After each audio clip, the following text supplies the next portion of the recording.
This is an exhibition that supposes that we live in an entangled moment where our lives are connected in lots of complicated ways to the people who've gone before. In the hands of the artists in this exhibition, this means bearing a responsibility to remember and recall and draw people out of histories that can be dictated by violence and obscurity and prejudice and different stereotypes, and try and find new ways to speak about people and represent people. My name is Małgorzata Mirga-Tas. I'm Roma artist from Poland. The title of the exhibition is "We Want to Silence Anymore." We don't want to be silenced anymore. We want to say that we are here in the world and we want to be visible. For many years I was activist around my place where I live, that's in the south of Poland, and there's the biggest the minority, Roma minority, and also each village you can see the Roma people. But also I'm really lucky person because my uncle Andrzej Mirga, he was the first Roma ethnographer in Poland, and he took many photos of each Roma settlements. That I have his Roma archive, photo archive is really huge, until 70s to 90s, maybe longer. And always when I think in which story I would love to choose for some exhibitions and talk about that, then I always use the photo. Yeah. And it's different when I decide to talk about the series, her story. I always ask the woman to give me some photo, and they share with me some story, and you can see here Vera Leczkova, and I really love to talk about her, that she's very young director. She did 2 movies. The one is about the Jewish and Roma story, but the second one is about her grandfather, who was the partisan in the Czechoslovakia. And I think it's good to show the youngest generation to know more about their own identity, to be proud of that, It's the first idea that all the textiles should come from my family and my community. Each textile, each clothes, they are full of the energy of these people and also the memory of these people, It's behind each textile is something more, that is also memory and story. This is more about life after life.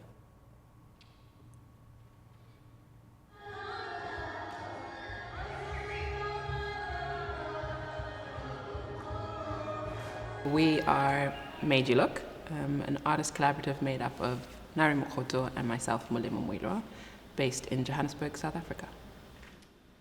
The name of the work we're showing at Talbot Rice is called Mafulofolo.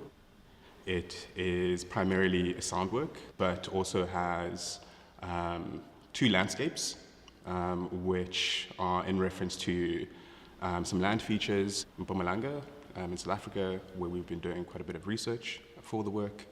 It also comprises quite a large-scale map, sort of mapping some of the history of the area where we've been doing this research. Over the past 8 years, we have been doing work to kind of rethink how landscape and the land has been portrayed and depicted. And we wanted to question this, and for this we have turned towards the sonic. Not just thinking about the land in very conceptual ways, but actually having quite an affective, emotive response.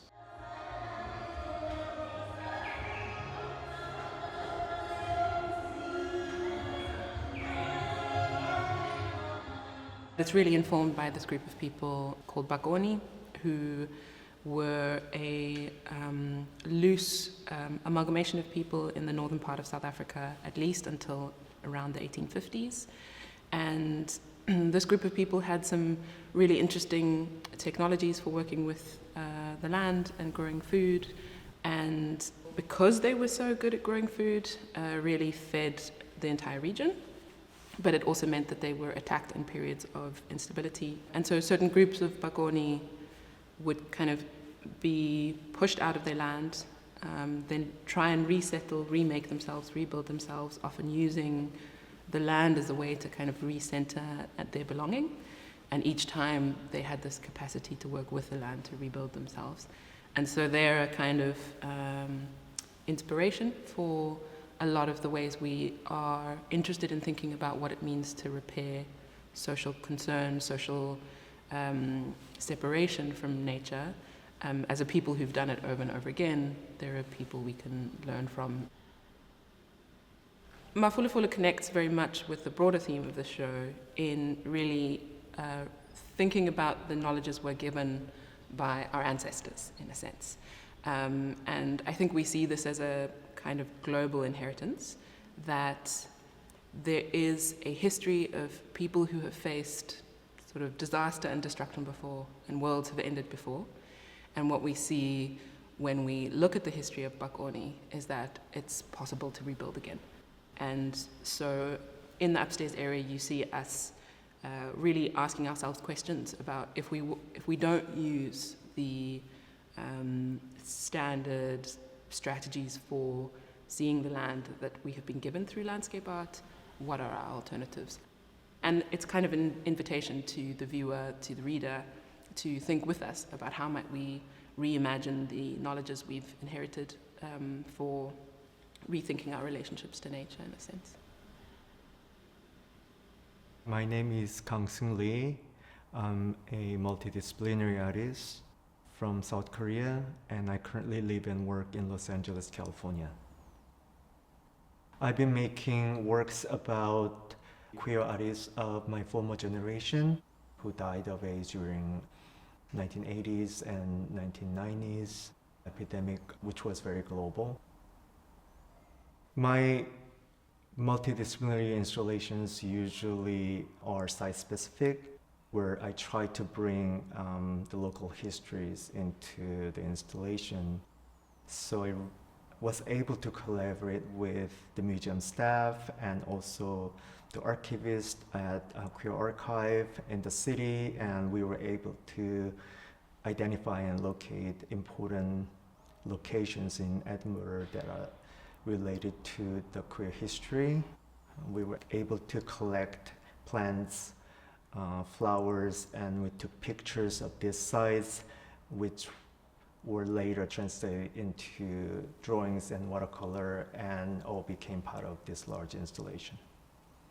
I have always understood plants and flowers and pebbles as part of sort of witnesses to the histories that are much longer than one cycle of human life.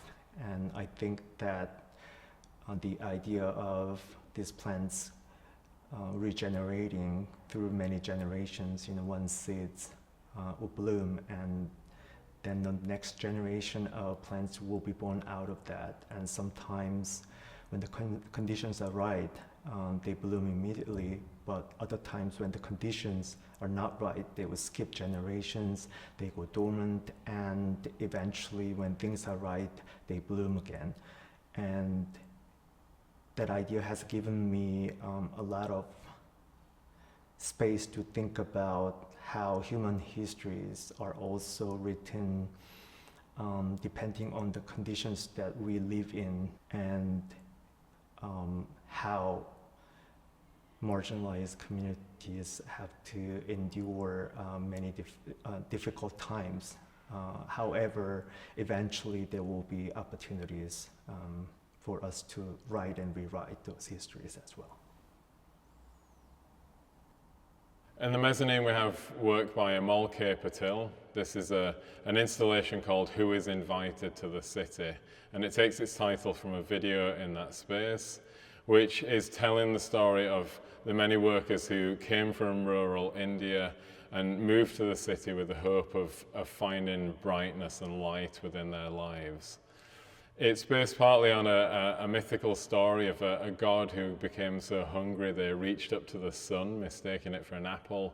But it parallels this with the real history of people in the 1900s moving en masse to the city, to move into workers' houses built by the British government, who were then in colonial control of the city.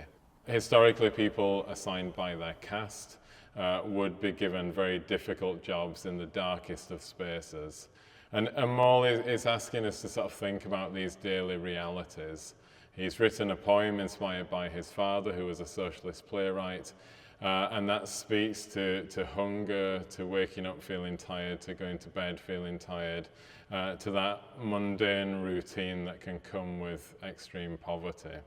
So there's very haunting resonance to the space and the story it's telling.